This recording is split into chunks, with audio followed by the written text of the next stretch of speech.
dealing with a married woman from prison, and she was a corrections officer's wife. So that made it like pride through the roof.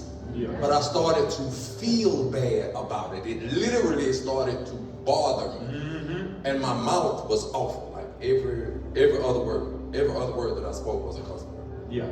But I started to feel bad about these things, and I could not figure out why.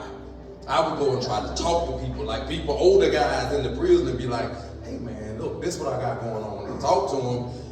And they would never let me justify it. I'm like, man, even the woman I deal with, like, we ain't having sex or none of these things, but I felt awful, and they would never let me justify it. So one day I was in the camp. I was at Red Eagle in Montgomery, and I was just outside working out, and I was listening to this song. I did not read the Bible. I did not listen to worship music or none of this type of stuff. But I was listening to this song. It was a rap song, worldly song, and he said, if you don't work, you don't eat. And then he said, Proverbs chapter 6, verse 10. And I was like, I wonder, is that really in there?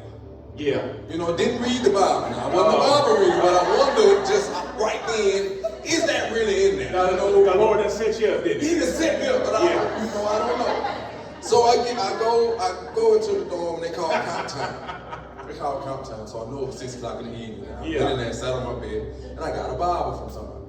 So I went looking.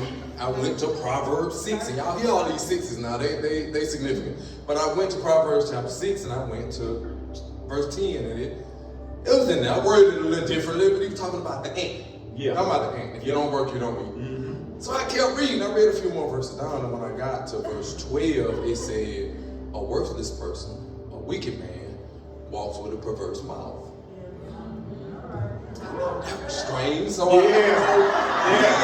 didn't know about all this stuff. Yeah. You know, these past 60 days, I've been kind of wrestling with this. I was like, So I read a little further. I kept reading, and I got down exactly 12 more verses. I think it was verse 24, and it had a little subtitle. It said, the adulterous woman. So the next verse right behind that said, to keep you away from the wicked woman. And it's like it stood up off the page when I was reading it. It was so profound that I jumped.